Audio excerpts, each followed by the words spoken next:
Hey, what's up, friends? Grant Baldwin here. Hope you guys are doing well. Hope you're having a great day. As you are well aware, we are in the thick of this really weird world in the speaking industry. And so this week, we've been doing a series of interviews and conversations with people in the speaking industry, different speakers. We talked with Sean Hanks the other day from Premier Speakers Bureau. Today, we're going to be talking with Josh McGhee, who is an event planner, to talk about how things have been affected on that side of the equation. So, Josh, how are you, man? Thanks for joining us.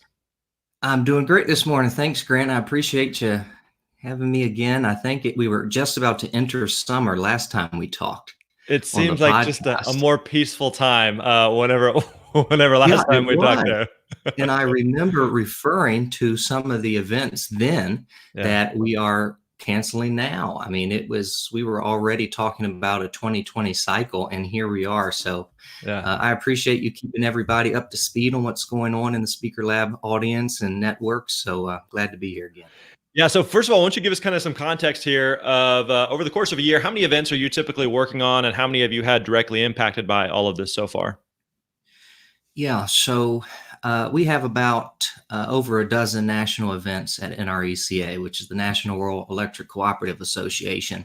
And the unit that I work for, Touchstone Energy, helps support those events. And really, it was the April events that got hit the hardest. So between the second half of March and through the end of April, we canceled over 12 events, two or three national conferences in that time span.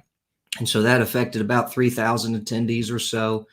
And of course, a lot of revenue on that side of things. But the cancellation went basically out 50 days to the end of April. And of course, the conditions then, when we made that decision, have worsened now. And so when we go into May, into June, we're going to have to be making similar decisions because the conditions have yet to improve on the curve out of here. All right, as you're kind of looking through, the coming weeks and months, how many of these events that have been affected, these dozen events, how many of these are just straight up canceled versus postponed versus rescheduled versus just kind of to be determined at this point? So what's kind of been the outcome so far? Yeah, so it seemed to us that second half of March leading into April, you basically just had to make a fast decision. We don't want people on planes. We don't want people traveling if they do not have to. And so for those events, those are all cancellations. Maybe one or two, we looked into a reschedule before pulling that plug. But number one, you had to act fast. So moving forward, because we have at least time on our side a little bit to plan ahead, then I think that postponements or reschedules are more likely, although a lot of the conversations that we've had so far really is looking at cancellations and looking to 2021 to restart the cycle of events if we're not able to quickly in 2020. So, at what point did you realize that this was going to become an issue and that you were having to start making some decisions? Because it seems like this has all happened very, very quickly. There was one day where it seemed like, yeah, I think we're going to be all right. And then literally it seemed like 24, 48, 72 hours later, it's like, holy crap, like this is a big, big deal. So, at what point did you start to feel like the dominoes were starting to fall for you guys? Yeah, well, I will say it was definitely a team effort of people bringing different pieces of information to the table of what it looks like, particularly the conference managers who were being affected, their particular event during the end of April. We actually had a very productive meeting. I believe it was March 13th at 3 o'clock. And that was the very minute that President Trump came to the Rose Garden and announced the national emergency. So that was just another piece of information that came just right then and there. Safety is number one. I mean, our electric cooperative network, safety has always been our number one priority. And that's going to carry over in every event we do, the work that they do each and every day, but it's also going to carry into events and what we do. And so when we realize that it's not safe to travel, that was the first domino effect. You don't need too many more dominoes after that to fall when you're considering people's part of either having state bans for travel or their employer ban travel. And so those are just some of the considerations that began, but safety was number one, of course. So as you are looking at these various events that have been affected, some of them that you said are just straight up canceled, some are being postponed, some are being rescheduled. Have you considered any type of virtual options for some of these things? There's going to be some events that just don't lend themselves real well to virtual options, but then there's certainly events that do. Is virtual speaking or virtual events, is that an option on the table for you with any of these? Sure. Well, let me answer that by saying that the event themselves, the in-person event, the networking, all of that may be canceled in the past or moving forward. But as a conference manager, you want to continue to give value. You've worked hard. You've spent a lot of money on marketing, a lot of effort in securing speakers and making it a great event. And that is all because you want to give value. Just because everybody can't convene in person doesn't mean you necessarily will not have value. And so, of course, the number one way that we're jumping to maintain value is looking at the online experience, webinars or online forums. There's a lot of tools out there that a lot of people are now knowing about that can handle up to 20,000 people if you wanted to do an online conference or a forum. We have a virtual learning and it's more in smaller groups, but certainly if there's any time to look beyond that and to look at the big audience platforms that you can use, now is the time. So that's really been the first move for us, is moving to virtual. So for speakers and their considerations is how do you adjust your message where you're not going to get the feedback of a laugh. You're not going to get the opportunity to command a stage. What does that look like for you? Because that's definitely where we're going. Do you think that this will have any long-term impact on virtual events? Where do you feel like just across the board in the speaking industry that events are may perhaps say, an event that normally would have been just it was happened on an annual basis, or is there a chance that any of those that you'll look at and go, I don't know, maybe we should just do that as a virtual thing going forward, or is that still also kind of a to be determined type of a spot? Yeah, I would imagine that would come in the debrief. That would come in post of the coronavirus getting out of here. I think some of those decisions would come in the debrief. But personally speaking, I think that it's pushing organizations to create a more interactive experience, whether it's in person or not. What does the mix look like?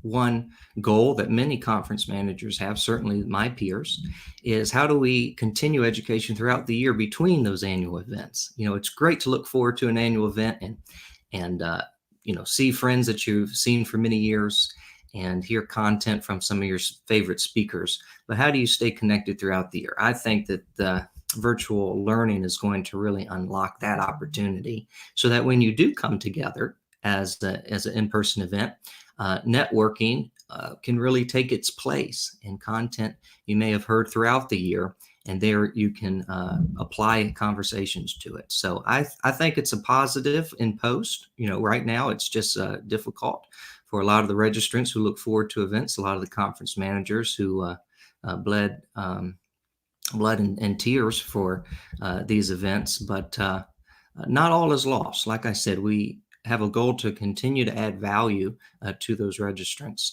any way we can.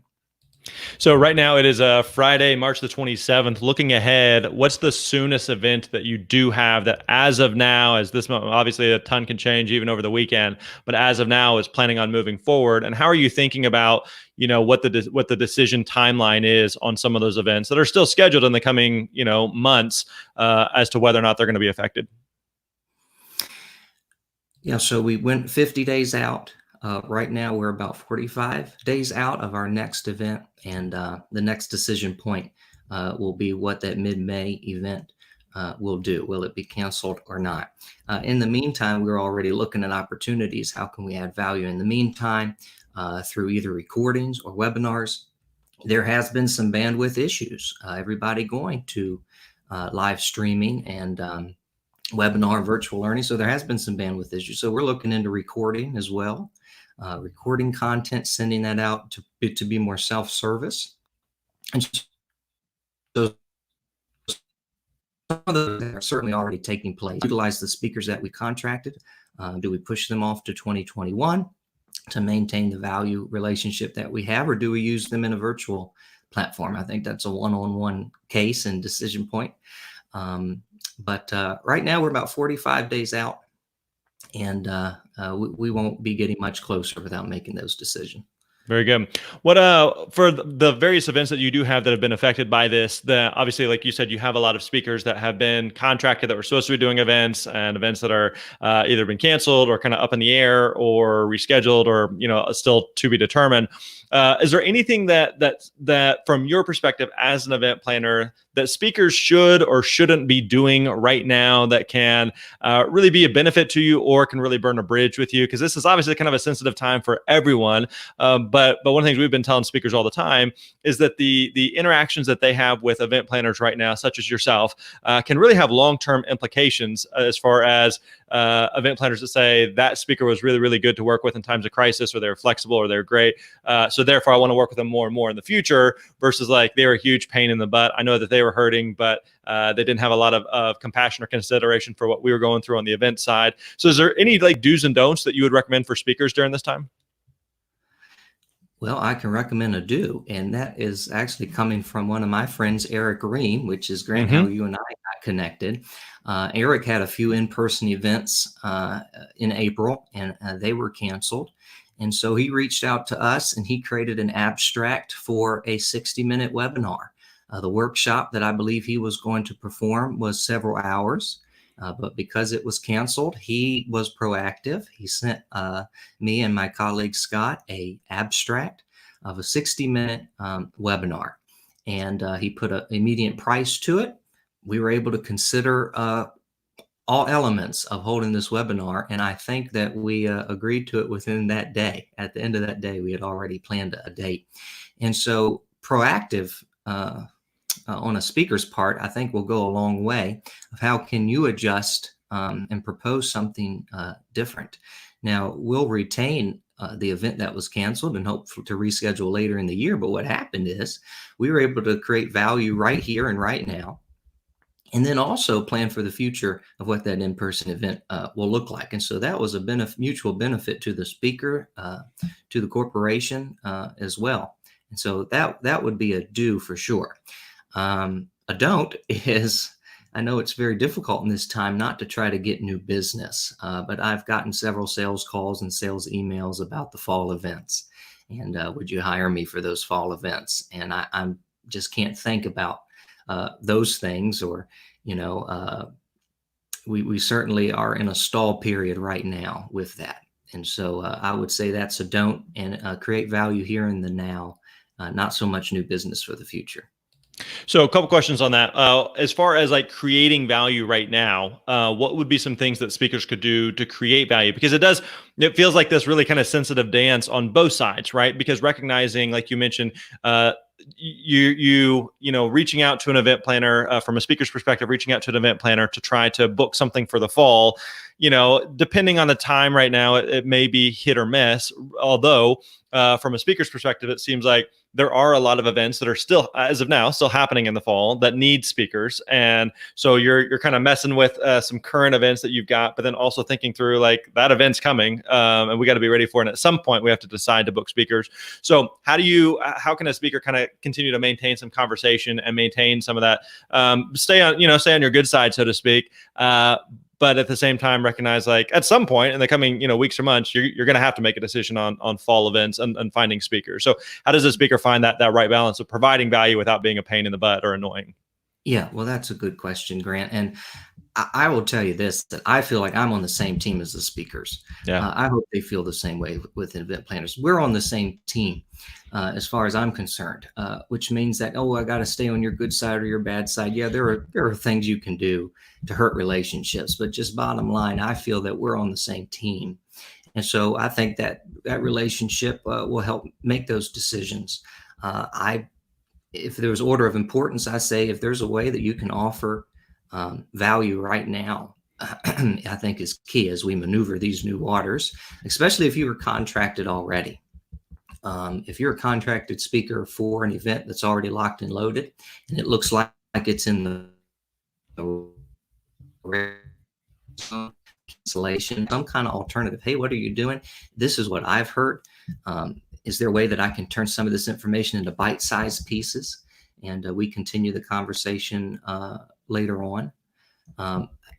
It doesn't bother me when someone reaches out and says, hey, what do your future events look like? That's fine.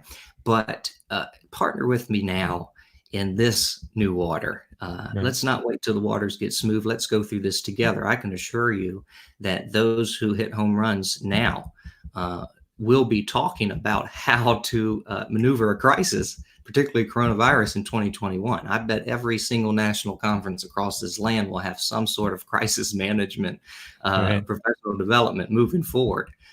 So you want to be part of that conversation now as much as you can, and push yourself.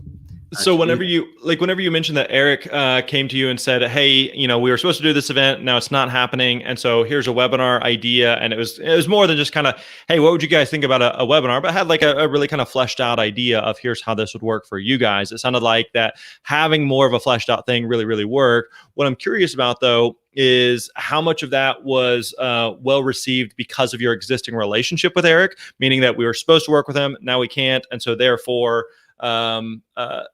he came to us with an alternative, and that makes a lot of sense, versus like you mentioned, speakers who could potentially add value to you right now. If maybe there's some speakers that you had loosely talked with in the past, you didn't have anything contracted, there was nothing affected with that person right now, and they came to you and said, hey, I know you're supposed to be having these events, here's an alternative, and came to you with the exact same format that Eric had proposed to you, would that be received the same way, or I guess because of the existing relationship with Eric, is that different? Well, Eric and I have a great relationship. We're good friends. A lot of Right. our colleagues in here are good friends. And so there's certainly a trust level there. And so I guess I'll answer that by saying no one can be Eric. No one can be another speaker. Right. Right. Do what they do. You can't emulate some of the actions that they do, even though you can't be them completely. I think it'd be very helpful, but it's just another revenue source for the speaker. It's just another way to package the content that like the back of your hand. It just has to be in a little bit of a different vehicle. It has to be able to be delivered a little differently. And my perspective is when I hire a speaker, I want their relationship with the audience to be very good. The relationship that I have with them is crucial, of course, but at the end of the day, it's how the audience responds to the speaker and the relationship that's created there. A measure of success for me is when people come up to me after an event and say, hey, I want to bring that person to my event. That's success for me. So it's not so much what fits the glove as much as the goal of this speaker. I want content in front of my audience that's going to help them. It's going to give value to them. And I think we can do that digitally. It could be just graphics. It could just be a series of blogs that's specifically made for the 500-700 people that we're going to be at a certain event. I think that'll go a long way in connecting value to the end registrant, because that's the whole goal here. Yeah. A good question that came in here from Dustin. He asked, are we seeing companies' budgets for speakers and events being cut because of the shutdown? So again, you plan a bunch of events over the course of a year. Are there some that obviously the events that you are supposed to be doing right now that are not happening, obviously are going to have some type of effect on revenue. So because of that, are you looking ahead saying, okay, because we've had a potential cut in revenue, maybe we can't do a couple of these events in the future? Or how is that affecting your long-term outlook on other events that you may be doing? I don't think that future events and their budgets necessarily are being hit right now. I think what we need to understand is maybe the registrants' budgets might be being hit. Depending on what industry they're in, if this coronavirus is affecting them negatively on their financial budget lines, and that may be some considerations for me. But I tell you, if people who are missing events in 2020 are going to be hungry for networking and in-person interaction at these national conferences in 2021. So I think there's certainly a facet of this that we're going to come back roaring at a lot of these events. And I don't see a reason why we would cap that if that was the case. I don't think we would physically cap that. So the registration budget for the or the company itself. If the company and they're just having trouble getting through, which I think are a large majority, then that would just trickle down to the conference itself. But I don't see where budgets would be cut just because we had to cancel an event at one point in time. Very good. One other question here. We touched on this a little bit earlier, but from Trevor, he asked, are event planners exploring hosting virtual events via Zoom and other online platforms instead of in person? Again, we kind of touched on this, but for those events that you are considering making online or going to virtual, is Zoom kind of the recommended platform that you would say, or are there other platforms that you're kind of looking at and exploring right now? I'd ask the question, how interactive do you want it to be? Is it a one-way conversation? Is it two-way? How interactive do you want it to be? If you've got 2,000 people at your event, or 1,100, 1,200, I don't think I'd use Zoom. That's a lot of bandwidth for all those video chats and things like that. There might be some functionality you may not need if it's a one-way street, but people are hungry. I'm also eager to have interaction with the content that I'm looking at. And so Zoom is a great option. We use Zoom in several areas. I use it personally as well. I think it's great for small groups. For the big conferences, I think I would plan something where maybe there's not so much functionality on the registration side, since you're really trying to absorb the information just like a natural general session would necessarily do. But like I said at the onset of here, there's a lot of tools and resources that you would just never know existed until you needed it, which is now. Right. Let me ask you this. So obviously this has had a huge effect, not just in the speaking industry, but in the world in general. You kind of alluded to this earlier, and I totally agree with you that I think as we all come out of quarantine, that people are going to crave that human interaction and crave events even more so.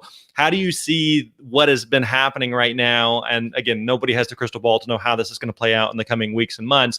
But how do you see this affecting the speaking industry at large over the coming years? Positively, I think it's going to affect it positively. The portfolio that speakers can offer can grow now of what can you do online.